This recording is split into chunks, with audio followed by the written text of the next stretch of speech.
주님을 바꾸지 않으리. 오늘 눈이 많이 왔음에도 눈길을 헤치고 예배당을 찾아서 예배하는 여러분에게, 그리고 또 병상에서 또 가정에서 삶의 현장에서 온라인으로 예배하는 여러분에게 하늘의 은혜와 평강으로 가득하기를 주의 이름으로 축복합니다. 세뮤얼 베켓이라고 하는 분의 고도를 기다리며 하는 유명한 연극이 있습니다. 제가 대학 다닐 때 연극 동아리 하는 친구들이 공연했을 때 고도를 기다리며 봤고, 또 대학로에 나가서 고도를 기다리며 이 연극을 보기도 했고, 또 책을 잠깐씩 보기도 했습니다. 연극을 보고 난 느낌은 뭐냐면, 보통 연극을 보고 나면 진한 감동이 있고 여운이 있는데, 이 고도를 기다리며 연극이 끝나면 이게 뭐지? 하는 연극입니다. 고도를 기다리면데 두 어르신, 두 노인이 나와서 누군가를 기다려요. 며칠 맨날 기다려요. 누구를 기다리면 고도예요. 근데 그 고도가 누군지, 무엇인지, 어떤 존재인지를 몰라요. 그래서 마냥 희망을 가지고 기다리다가 날이 가고 또 가면서 절망으로 바뀌어요. 절망으로 가면서 또 이분들 대화 속에 누가 자꾸 등장하냐면 고도가 등장해요. 그러면서 결국 아무것도 없는, 우리 인간이 살아가는 삶의 현장에서 너무 막연하게 뭔가를 기다리고 기대하는 우리 인간의 모습들을 이렇게 연극으로 표현해주고 있는 일종의 부조리극입니다. 이 책을 통해서 이분이 세뮤얼 베켓이 노벨 문학상을 받기도 했던 유명한 책인데, 오늘 우리 시대의 자화상을 잘 보여주는 그런 책이다, 이렇게 말씀드릴 수가 있습니다. 이렇게 고도를 기다리면은 누군가를 기다리고 무언가를 기다리지만 아무것도 답을 얻지 못하는 그 상황에서 오늘 대림절을 맞는 우리는 막연한 기대가 아니고 분명한 기다림이 있다는 거예요. 누구를요? 예수 그리스도를 확실히 기다리는 거예요. 이미 2000년 전에 성탄하신 주님이 계시고요. 성탄하신 주님이 오늘 내일 이제 곧 성탄절이지만 그 성탄을 통해서 우리가 주님을 다시금 만나는 경험, 다시금 만나는 감격이 있고, 더 나아가서 궁극적으로 주님 다시 오실 때 주님께서 우리를 만나주신다고 하는, 우리가 주님을 만나게 된다고 하는 이 확실한 약속에 대한 믿음이 있기 때문에 고도를 기다리며 하고는 질적으로 너무너무 차원이 다른 그런 기다림 속에 우리가 지금 살아가고 있다는 거예요. 어려운 시대를 살아가지만 분명한 믿음과 확신 속에서 주님께 대한 그러한 분명한 기대감 가지고 희망을 가지고 달려가는 저 여러분 되기를 주의 이름으로 축복합니다. 교회는 중세시대 때부터 대림절이 시작되면 첫 번째 설교에서 꼭 등장하는 본문이 있었습니다. 그게 뭐냐면 오늘 본문 이사야 61장입니다. 오늘 벌써 대림절 넷째 주가 됐지만 이 대림절을 시작하면서 선포했던 그 말씀, 이사야 61장의 말씀을 통해서 오늘 다시 한번 이 말씀을 되새기고, 중세시대만이 아니라 특별히 2700년 그때 당시에 주어진 말씀만이 아니라 21세기를 살아가는 오늘 우리에게도 주시는 말씀으로 받고, 이 말씀 속에서 우리가 기다리고 있는 그 주님, 우리가 기대하고 있는 그 주님께서 과연 어떤 사역을 하셨고 또 앞으로도 어떤 사역을 하실 것인지, 어떤 은혜의 주님으로 다가오실지를 오늘 말씀을 통해서 몇 가지 함께 살펴보려고 합니다. 첫째로 오늘 우리에게 주시는 말씀은 주님은 마음이 상한 자를 고치신다는 거예요. 마음이 상한 자를 고치신다. 1절에서 이렇게 기록하고 있습니다. 주 여호와의 영이 내게 내리셨으니 이는 여호와께서 내게 기름을 부으사 가난한 자에게 아름다운 소식을 전하게 하려 하심이라. 나를 보내사 마음이 상한 자를 고치며, 그랬습니다. 마음이 상한 자를 고치며. 물론 오늘 1절에서 3절의 말씀 보면 얼마나 이 말씀이 심오한 말씀인지 단어 하나하나가 다 설교 제목이 되고 단어 하나하나가 우리에게 큰 은혜의 말씀들이지만, 오늘 이 3절의 말씀을 통해서 세 가지로 말씀을 드리려고 합니다. 첫 번째, 주님께서 오셔서 행하신 첫 번째 미션이 뭐냐? 마음이 상한 자를 고치시고 치료한다는 거예요. 마음이 상한 자. 오늘 우리의 마음이 상해 있고 우리의 마음이 약해져 있고 우리의 마음이 아픔 가운데 있을 때 주님께서 우리에게 오셔서 우리의 상한 마음을 만져주셔서 우리로 하여금 치료되게 하시고 회복시켜 주시는 줄로 믿습니다. 주님께서 오셔서 하신 일이 이것이고 우리가 주님 만나게 되었을 때 또 우리가 경험하게 되는 회복의 은혜인 줄로 믿습니다. 사실 오늘 우리 시대만이 아니라 오늘 본문의 말씀은 2700년 전에 이미 주어진 말씀입니다. 2700년 전에 이스라엘 백성들의 삶의 상황, 이스라엘 백성들이 지금 처해 있는 그들의 삶의 조건들을 보면 이렇게 너무너무 마음이 상해 있다는 것을 보여주고 있는 거예요. 그래서 이사야 1장 5절 6절 말씀 보게 되면 그들이 어떤 아픔과 상처 가운데 있는지를 설명합니다. 너희가 어찌하여 매를 더 맞으려고 패역을 거듭하느냐. 온 머리는 병들었고 온 마음은 피곤하였으며 발바닥에서 머리까지 상한 곳이 없이 상한 것과 터진 것과 새로 맞은 흔적뿐이거늘 그것을 짜며 싸매며 기름으로 부드럽게 함을 받지 못하였도다. 사람들이 온통 상처투성이에요. 머리끝부터 발끝까지 온통 상처요, 터진 곳이요, 찢어진 것밖에 없는데 문제는 뭐예요? 그 누구도 그들을 싸매주거나 치료해주거나 기름을 발라서 그들을 회복시켜주는 사람이 없구나, 이거예요. 2700년 전 이스라엘 백성들에게만이 아니라 오늘을 살아가는 우리도 어찌 보면 이런 상황 가운데 있는지 모르겠습니다. 지금도 우리는 코로나 상황이 더 악화되면서 예배 인원을 더 줄일 수밖에 없는 상황이 됐습니다. 지난주까지는 50%였는데 오늘은 30%로 줄였습니다. 우리 교회는 그래도 예배당 여유가 좀 있어서 우리가 주일 다 나온 숫자 해도 우리가 30% 좌석도 못 채우는 상황입니다. 사실은. 이런 상황 속에서 우리가 이 코로나가 우리에게 어떻게 영향을 주고 있고 코로나가 우리의 정서에 우리의 삶에 어떻게 영향을 미치고 있는지 몇 가지로 좀 살펴보자면 보통 이 시대를 분석하는 사람들이 3단계로 분류합니다. 하나는 코로나 블루입니다. 코로나 블루를 보면 어떻게 보면 이 시대 대부분의 사람들이 코로나 블루 속에 사로잡혀 있는지 모르겠습니다. 코로나 블루라고 하는 것은 코로나 상황이 지속이 되면서 우리의 마음이 우울해지고 뭔가 자꾸 기운이 떨어지고 뭔가 자꾸 의기소침해지고 의욕을 잃어가고 이것이 뭐냐면 코로나 블루입니다. 우리 시대가 가지고 있는 가장 큰 이슈이기도 합니다. 그래서 중요한 기업들에서는 코로나 블루를 관리한다는 거예요. 누구를? 직원들을. 왜? 이 직원들이 코로나 블루 상황 속에 빠져 있게 되면은 생산성이 떨어지고 작업 효율이 떨어지고 그러다 보면 회사가 더 많은 이익을 창출해야 되는데 그렇지 못한 상황으로 떨어지기 때문에 그렇다는 거예요. 두 번째는 뭐냐면요. 코로나 레드라는 게 있어요. 코로나 레드는 코로나 앵글이라고 보통 얘기합니다. 코로나 앵글이라는 건 뭐예요? 이게 코로나가 계속 지속이 되면서 코로나 블루, 슬픔과 탄식과 어떤 우울함 속에만 있는 것이 아니라 나도 모르게 계속해서 내 안에서 막 화가 욱 하고 올라오는 거예요. 아주 사소하게 쉽게 넘어갈 수 있는 것도 막 짜증을 내고 화를 내는 거예요. 막 가슴이 답답하고요. 잠을 잘 못 자게 되고요. 나도 모르게 막 화가 올라오는 걸 주체하지 못하는 상황. 코로나 레드예요. 근데 문제는 성인 남녀 77%가 코로나 레드를 겪었다는 거예요. 경험했다는 거예요. 항상 이런 상태는 아니지만 그래도 내가 평소 같으면 그냥 쉽게 넘어갈 수 있는 건데 괜히 막 짜증이 올라오고 화가 나는 거예요. 막 큰 소리 쳐지게 되고 이게 뭐냐? 코로나 앵그리, 코로나 레드라고 얘기하는 거예요. 남자들보다 여자들이 13%가 더 코로나 레드에 걸려있다고 합니다. 세 번째는 더 심각한 상황입니다. 어떤 상황이냐면 코로나 블랙이에요. 코로나 블랙은 이 코로나 앵그리가 폭발한 거예요. 집단적으로 폭발한 겁니다. 이 그림을 보시면 왼쪽에 보면은 이게 지금 남아프리카 공화국에 있는 LG화 공장이에요. 우리나라 기업이에요. 그 LG 남아프리카 공장인데 이 화염에 휩싸여 있는 거예요. 즉 코닥이라고 써 있는 큰 그림은 뭐냐면요. 이 남아프리카 공화국에 있는 우리나라 교민의 가게예요. 폭동이 일어나가지고 다 약탈당했어요. 밑에 작은 그림을 보시면 그곳에 있는 큰 마켓인데 마켓이 다 털렸어요.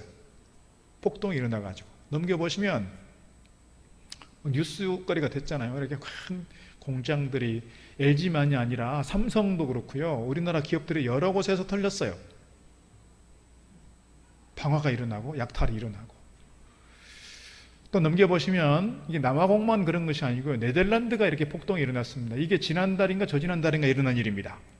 먼 과거의 일이 아니고 요 근래 일어난 일들입니다. 또 넘겨보시면 네덜란드만이 그런 것이 아니고 이탈리아에서도 폭동이 났습니다. 이 그림은 이탈리아에 있는 교도소에 면회 금지 했더니 이 사람들이 폭동을 일으킨 겁니다. 우리나라도 지금 뭐 요양원도 다 면회 금지, 병원 면회 금지, 뭐 교도소 다 면회 금지예요.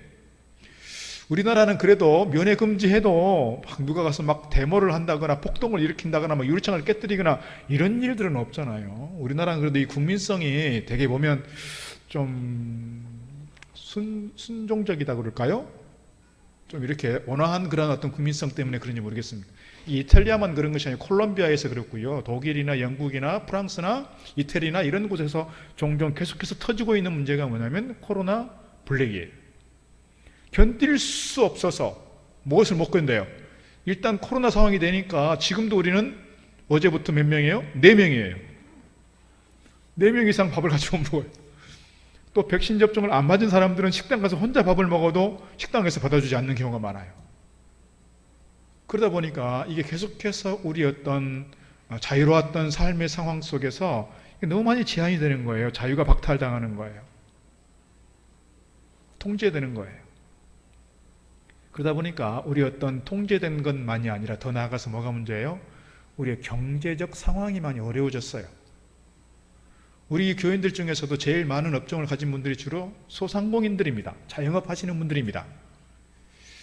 정부에서 뭐 지원한다 또 지원한다고 하지만 한계라는 게 있어요. 모든 걸 다 채워줄 수는 없어요.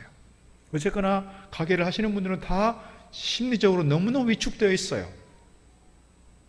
이런 상황 속에서 이게 계속 지속이 되다 보니 이게 계속해서 우리가 이제 코로나 블루가 되고 코로나 레드가 되고 나도 모르게 막 코로나 블랙으로 갈 수 있는 그런 가능성들을 다 우리가 가지고 있는 거예요. 저도 지난 화요일에 3차 백신 맞았습니다. 지금도 사실은 뒷거리 막 계속 땡깁니다. 후유증이 나와 있습니다.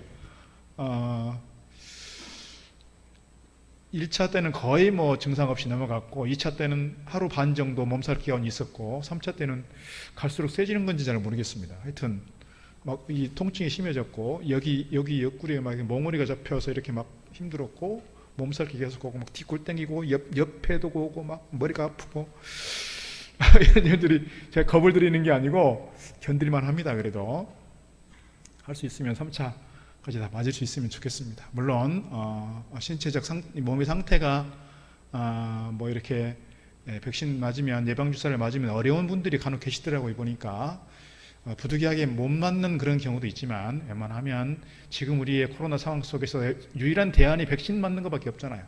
거리두기 하는 것이 또 있지만 그러면 3차 맞으면 다 완전하냐? 안전하지 않아요.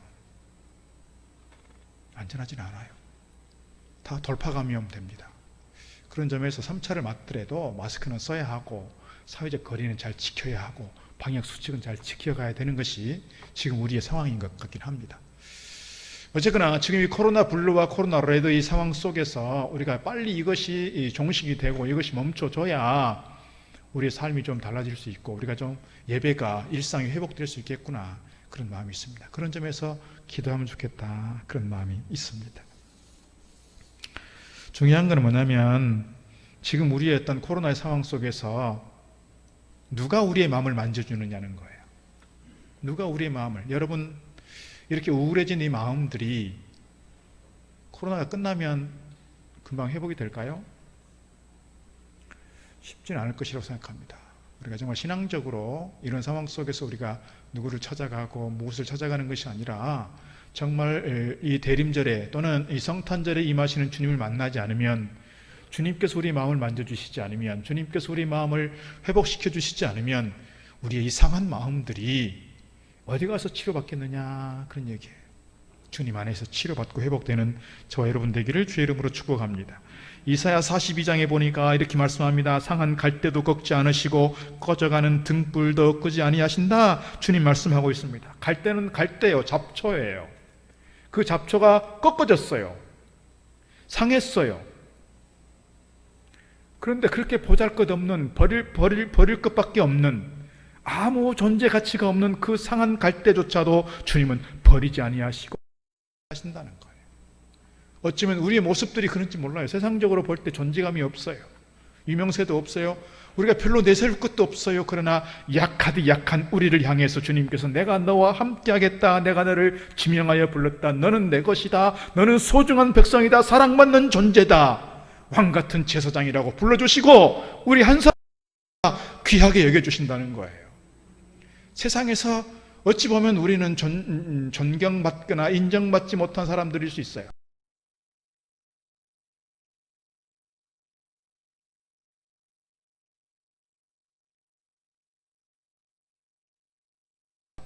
세상 사람들로부터 어떻게 보면 하찮은 사람들이라고 생각할 수 있어요. 그러나 주님께서 오늘 우리를 향해서 세상은 너를 하찮게 여기나 세상은 너를 상한 갈대처럼 여기나 나는 너희를 결코 버리지 아니하겠다. 이것이 오늘 우리 주님의 말씀인 줄로 믿습니다. 오늘 주님께서 하찮은 잡초인 꺾인 갈대도 모질게 꺾어버리지 아니하시고 기어이 싸매주시고 고쳐주시는 것처럼 우리 한 사람 한 사람을 어루만져 주시고 싸매어 주시고 고쳐주시고 회복시켜 주시는 줄로 믿습니다. 성탄절에 대림절에 우리가 기다리시는 주님은 우리에게 오셔서 우리의 아픔을, 우리의 상한 마음을, 우리의 상처를 치료하시고 고쳐주시는 분인 줄 믿습니다. 두 번째 주님은 어떤 분이시냐? 포로된 자들, 갇힌 자들에게 자유를 주신다는 거예요. 1절 하반절에 말씀합니다. 마음이 상한 자를 고치며 포로된 자에게 자유를, 갇힌 자에게 노임을 선포한다 그랬습니다. 주님이 오시면 포로된 자에게 자유를 주시겠다, 갇힌 자들에게 노임을 주시겠다, 해방을 주시겠다 그 말이에요. 오늘 본문의 말씀은 이사야를 제1 이사야, 제2 이사야, 제3 이사야를 이렇게 분류를 합니다. 성사학자들은. 그래서 오늘 본문은 제3 이사야에 해당되는 부분인데 오늘 본문이 가지고 있는 시대적 배경을 보면 이스라엘 백성들이 바벨론 포로 시기에 있는 그때예요. 메시아가 오시면, 주님께서 오시면 지금 그들이 그렇게 종의 신분입니다. 노예의 신분입니다. 식민지 국가입니다. 포로 생활 가운데 있습니다. 주님께서 오시면 그들을 그 포로 생활로부터, 노예 생활로부터, 식민지 국가로부터 저들을 자유케 하시고 해방을 주시겠다 이 말이에요. 그런 기대감을 주시는 겁니다. 희망을 주시는 겁니다. 약속을 주고 있습니다. 그래서 결국은 고레스, 이 바빌론이 망하게 되고 페르시아가 들어서면서 고레스 때 이미 그렇게 칙령이 발표가 되었고 포로로부터 돌아올 수 있는 귀환의 역사가 이루어졌습니다. 오늘 우리는 어떤 존재인가? 우리 종입니까? 노예입니까? 식민지입니까? 그렇지는 않습니다. 우리는 누군가로부터 종의 신분을 갖고 있는 게 아닙니다. 누군가로부터 통제받고 있는 노예의 신분이 아닙니다. 우리가 누군가로부터 지배를 받고 있는 식민지 국가는 아닙니다. 그렇다면 다시 한번 질문해 봐야 됩니다. 그러면 나는 온전하게 자유함을 누리고 있는가? 나는 정말 뭔가로부터 아무것도 매인 것 없이 온전하게 해방되어 있는가? 한번 질문을 해봐야 됩니다. 우리 스스로에게. 내가 과연 돈으로부터 해방되어 있는가? 권력으로부터, 명예욕으로부터, 탐욕으로부터, 염려와 근심으로부터, 건강으로부터, 나를 짓누르고 있는 죄의식으로부터, 죄책감으로부터 내가 지금 온전하게 자유하고 해방을 누리고 있는가? 우리 스스로 질문을 해보면 이 모든 것으로부터 우리는 온전하게 자유, 평화, 해방 이렇게 장담할 수는 없을 것 같습니다. 많은 사람들이 앞서 말씀드린 것처럼 코로나 블루라고 하는 것 때문에 우리는 사실 우리 안에 뭐가 있어요? 사실은 불안감이 있어요. 두려움이 있어요. 내일 어떻게 될 것인가? 그런 염려, 건강에 대한 문제, 지금도 사실은 이 몸에 아픈 것 때문에 병상에 있는 분들도 있습니다. 또 우리 어르신들 중에서는 여러분 벌써 요양원에 계신 분들이 계십니다. 이런 것들로부터 우리는 과연 자유하고 있는가? 특별히 오늘 우리가 다른 그 무엇보다도 이 죄로부터 나는 과연 자유하고 있는가를 늘 우리 스스로에게 물을 필요가 있다. 그런 생각을 하게 됩니다. 요한복음 8장에서 주님께서 이렇게 말씀하고 있습니다. 예수께서 대답하시되 진실로 진실로 너희에게 이르노니 죄를 범하는 자마다 죄의 종이라 종은 영원히 집에 거하지 못하되 아들은 영원히 거하나니 그러므로 아들이 너희를 자유롭게 하면 아들 곧 예수 그리스도가 너희를 자유롭게 하면 너희가 참으로 자유로우리라 말씀했습니다. 우리 죄의 문제, 다른 그 무엇보다도 우리가 사실 가장 근본의 문제는 죄의 문제라고 할 수 있는데 이 죄의 문제는 누구로부터 우리가 자유함을 얻겠느냐는 거예요. 어디에서 우리가 자유함을 얻겠느냐는 거예요. 다른 그 누구가 아니라 예수 그리스도라는 거예요. 예수님께서 성탄하실 때 베들레헴에 오셨습니다. 예수님께서 성탄하실 때 인간의 몸을 입고 오셨습니다. 이렇게 성탄절의 기쁨이 있지만 결국 이 성탄의 궁극적 목적은 뭐예요? 예수님의 죽으심이에요. 예수님께서 십자가에 달려 돌아가심으로써 우리를 구속하시고 우리를 죄로부터 자유케 하시려고 주님께서 오셨다는 거예요. 이것을 우리가 잊어버리면 안 된다는 것입니다. 그래서 오늘 우리는 내 안에 끊임없이 죄의식이 올라오고 내 안에 물론 내 안에 죄가 있을 때 죄에 대한 깨달음이 생길 때마다 우리가 해야 되는 것은 사실 죄에 대한 고백입니다. 그래서 기도할 때마다 죄에 대한 고백을 합니다. 그러나 내가 깨달을 때마다 내 안에 있는 죄의 어떤 그런 경험들이 올라올 때마다 고백하는 것이지만 내가 그 죄의식 속에 이 죄 때문에 내가 계속해서 매여 있다고 한다면 우리가 주님을 제대로 믿지 못하는 겁니다. 왜요? 주님께서 우리의 죄를 위해서 구속하셨고 우리 죄를 위해 십자가에 달려 돌아가셨고 우리는 이제는 그 죄로부터 자유함을 얻기 때문에 그렇다는 것입니다. 그래서 주님께서 내가 곧 길이요 진리요 생명이라 우리에게 이렇게 말씀해 주신 줄로 믿습니다. 히브리서 9장 12절로 14절에서 그래서 주님이 이렇게 말씀하십니다. 염소와 송아지의 피로 하지 아니하고 오직 자기의 피로 영원한 속죄를 이루사 단번에 성소에 들어가셨느니라. 염소와 황소의 피와 및 암송아지의 죄를 부정한 자에게 뿌려 그 육체를 정결하게 하여 거룩하게 하거든. 그렇습니다. 짐승의 피를 뿌려서 우리로 하여금 거룩하게 하였었는데 하물며 14절 하물며 영원하신 성령으로 말미암아 흠없는 자기를 예수님께서 흠없는 자기를 하나님께 드렸단 말이죠. 그래서 그리스도의 피가 어찌 너의 양심을 죽은 행실에서 깨끗하게 하고 살아계신 하나님을 섬기게 하지 못하겠느냐. 구약시대에는 다 짐승을 잡아서 제사를 드렸고 짐승의 피로 인해서 내가 정결 예식을 하게 되었고 내가 정결하게 되었다는 거예요. 근데 하물며 하나님의 아들 예수님께서 성령을 통하여 우리에게 오셨고 당신의 그 거룩한 흠없는 당신의 피를 쏟아서 우리로 하여금 죄 없게 하셨는데 과연 그 누가 우리로 하여금 우리에게 정죄할 수 있겠느냐라고 하는 것을 분명하게 우리에게 말씀하고 있습니다. 그래서 로마서 6장 14절 죄가 너희를 주장하지 못하리니 이는 너희가 법 아래에 있지 아니하고 은혜 아래에 있습니다. 오늘 우리는 죄 가운데 있는 사람들이 아니라 죄 아래에 놓여 있는 사람들이 아니라 은혜 아래에 놓여 있는 하나님의 거룩한 백성들인 줄로 믿습니다. 그래서 로마서 8장에 보면 그리스도인들에 대한 해방 선언문이 등장하고 있습니다. 그러므로 이제 그리스도 예수 안에 있는 자에게는 결코 정죄함이 없나니 이는 그리스도 예수 안에 있는 생명의 성령의 법이 죄와 사망의 법에서 너를 해방하였음이니라. 그리스도 안에서 하나님 은혜 가운데 우리는 죄로부터 자유함을 얻게 된 줄로 믿습니다. 이것이 다 주님 때문에 얻어진 결과입니다. 주님께서 오셨기 때문에 우리가 죄의 포로로부터 세상의 속박으로부터 자유함을 얻게 되었고 염려와 근심이 아니라 정말 주님께서 주시는 평안함 가운데 우리의 삶을 풍성한 삶으로 은혜 충만한 삶으로 살아가게 되는 줄 믿습니다. 주님께서 우리 가운데 오실 때 이런 역사가 이루어진다는 사실을 기대하면서 믿음으로 주님 만날 것을 기대하며 달려갈 수 있는 저 여러분 되기를 축복합니다. 세 번째, 주님은 슬픈 자들에게 위로를, 슬픔 대신 화관을, 근심 대신 찬송을 주시는 분이라 했습니다. 2절 마지막 부분, 모든 슬픈 자를 위로하되 무릇 시온에서 슬퍼하는 자에게 화관을 주어 그 죄를 대신하며 기쁨으로 기름으로 그 슬픔을 대신하며 찬송의 옷으로 그 근심을 대신하시고 그들이 의의 나무 곧 여호와께서 심으신 그 영광을 나타낼 자라 일컬음을 받게 하려 하심이라 그랬습니다. 슬픈 자들을 위로하시는 분, 그리고 위로를 주시고 뿐만 아니라 화관을 씌워주시고 슬픔 대신 기쁨을, 근심 대신 찬송을 우리에게 주시겠다 약속하고 있습니다. 이스라엘 백성들이 지금 포로 생활 가운데에서 사실은 많은 상처를 입고 있었습니다. 그들이 포로 생활 중에 입었던 상처가 있었죠. 바벨론으로부터 계속해서 압제를 받고 통제받는 그 상황 속에서 정말 그들은 그 힘든 노예 생활들을 했을 것입니다.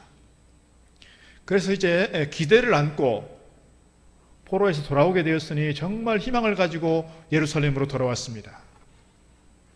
예루살렘으로 돌아왔을 때 그들의 삶의 상황은 너무너무 척박했습니다.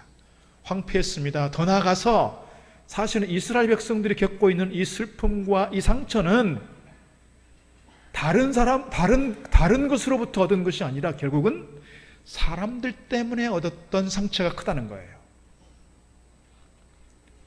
바벨론 시대에도 보면 사람들 때문에 겪었던 상처들이 많아요. 부조리했습니다. 이 권력으로부터 감당해낼 수 없는 그런 억압이 있었습니다. 그런데 이 포로로부터 자유함을 얻게 되어서 돌아왔는데 예루살렘으로 돌아왔고 자기가 예전에 조상들이 살던 고향으로 돌아갔을 것입니다. 근데 가서 보니 상황이 황폐했을 뿐만 아니라 여전히 사회적 구조와 부조리는 계속됐습니다. 사람들 때문에 계속해서 상처를 받는 거예요. 오늘 이스라엘 백성들이 당하는 상처가 사실은 그렇습니다. 문제는 뭐냐면 어디를 가든지 이렇게 아픔이 있고 상처가 있고 오늘 이 시대를 살아가는 우리의 삶의 상황도 겉으로 볼 때는 별로 그렇게 아픈 것 없는 것 같고 문제가 없는 것 같고 다 평안한 것 같고 형통한 것 같지만 들여다보면 다 아픔이 있고 상처가 있는 것처럼 우리 시대가 다 이런 아픔을 안고 살아가는 슬픔과 어떻게 보면 힘든 것들을 짊어지고 가는 시대 속에 살아가는 겁니다. 근데 문제는 누구에게 가서 위로를 받고 누구에게 가서 힘을 얻고 누구에게 가서 격려를 얻겠느냐는 거예요. 사실 별로 없다는 겁니다. 가족들이어도 가까운 친구들이어도 정말 내 속을 드러내놓고 가서 기도 제목으로 말하고 나를 위해서 좀 기도해달라 얘기할 수 있는 분들이 사실은 많지 않다는 거예요. 혼자 짊어질 때가 많아요. 혼자 삭혀야 될 때가 많아요. 혼자 가슴에 묻어둬야 될 때가 많아요. 윤복희 권사님이 불렀던 노래 중에서 여러분이라는 노래가 있습니다. 여러분이라고 하는 그 가사가 나오기 전에 뭐예요? 내가 외롭고 힘들고 어려운데 누가 나에게 위로가 되어줄까? 그러면서 하는 노래가 여러분 이거예요. 우리가 교회 공동체이고 신앙 공동체이고 사랑의 공동체이지만 과연 우리 공동체 안에서 얼마나 서로에게 위로가 되고 서로에게 힘이 되고 서로에게 축복이 되는지 잘 모르겠습니다. 정말 우리 공동체가 그 윤복희 권사님이 노래하는 것처럼 모두가 여러분이 되면 좋겠습니다. 서로가 서로에게 위로가 되고 서로가 서로에게 같이 눈물을 흘릴 수 있는 신앙적 동지가 되고 믿음의 동지가 되어서 내가 교회 가면 따뜻함을 느끼고 교회 가면 사랑을 느끼고 교회 가면 뭔지 막 힘이 나고 교회 가면 사람들을 보면 막 내가 용기가 나고 그런 공동체가 되면 좋겠습니다. 사실은 그게 쉽지 않다는 거예요. 쉽지 않아요. 그래서 오늘 말씀을 보게 되면 메시아를 만나지 않고는 주님을 만나지 않고는 이것이 어려워요. 우리 공동체가 서로에게 위로가 되고 서로에게 축복이 된다고 말할 때 사실은 내가 먼저 주님으로 인해서 위로가 되고 내가 먼저 주님으로 인해서 힘을 얻고 내가 먼저 주님 안에서 회복이 될 때 내가 다른 사람들에게 위로가 될 수 있고 내가 다른 사람들에게 축복이 될 수 있습니다. 내가 계속해서 다른 사람들로부터 뭔가를 얻으려고 하고 다른 사람들로부터 내가 계속해서 충전받으려고 하면 우리는 서로가 쉽게 고갈되어 버리는 거예요. 에너지가. 그런 점에서 우리가 주님을 깊이 있게 만나면서 주님께로부터 계속해서 우리가 영적 에너지를 공급받지 않고는 충전받지 않고는 우리가 서로가 서로를 쉽게 말하면 갉아먹는 거예요. 쉽게 말하면 서로를 털어먹는 거예요. 보통 얘기하죠. 좀 세상 말로 피 빨아먹는다.